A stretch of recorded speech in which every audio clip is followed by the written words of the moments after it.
फातिमा की बहादुरी भरी मुस्कुराहट। फातिमा एक 12 साला खुश मिजाज और ज़हीन लड़की थी। इसे तस्वीरें बनाना, किताबें पढ़ना और बड़े होकर डॉक्टर बनने के ख्वाब देखना बहुत पसंद था। लेकिन फातिमा की जिंदगी में एक मुश्किल भी थी। वो थैलीसीमिया नामी बीमारी में मुब्तला थी, जिसकी वजह से इसे बाकायदगी से खून लगवाना पड़ता था। हर चंद हफ्तों बाद फातिमा अस्पताल जाती। अगरचे इलाज के दौरान इसे थकन महसूस होती, लेकिन वो कभी हिम्मत नहीं हारती थी। इसके चेहरे पर हमेशा मुस्कुराहट रहती और वो दूसरों को भी हौसला देती थी। एक दिन अस्पताल में एक नई बच्ची आई जो बहुत खौफजदा थी। फातिमा ने इसके पास जाकर कहा, डरो मत, हम सब मिलकर इस बीमारी का मुकाबला करेंगे।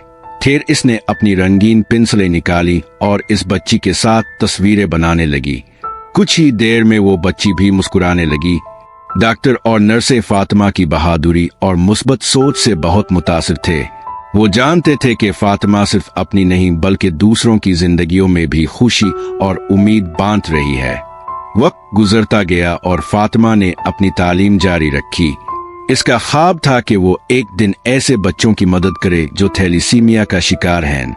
वो चाहती थी कि कोई भी बच्चा खुद को तन्हा महसूस ना करे। फातिमा की कहानी हमें सिखाती है कि असल ताकत जिस्म की नहीं बल्कि दिल की होती है। मुश्किलात चाहे कितनी ही बड़ी के ना हो, हिम्मत, उम्मीद और मुस्कुराहट से उनका मुकाबला किया जा सकता है। सबक: थैलीसीमिया एक बीमारी है, जिस्म को कमजोर कर सकती है, लेकिन ये किसी के ख्वाबों और हौसले को नहीं रोक सकती। क्या आप जानते हैं, एआई अब थैलीसीमिया के मरीजों के लिए नई उम्मीद बन रही है। मसनूई ज़हानत खून के टेस्टों का तेजी से तज्जिया करके बीमारी की जल्द तशखीस में मदद करती है।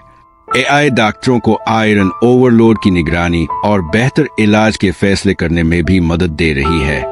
दूसरी जानिब जीन थेरेपी और जैसी जदीद टेक्नोलॉजीज मरीजों को खून लगवाने की जरूरत कम करने की उम्मीद दे रही हैं।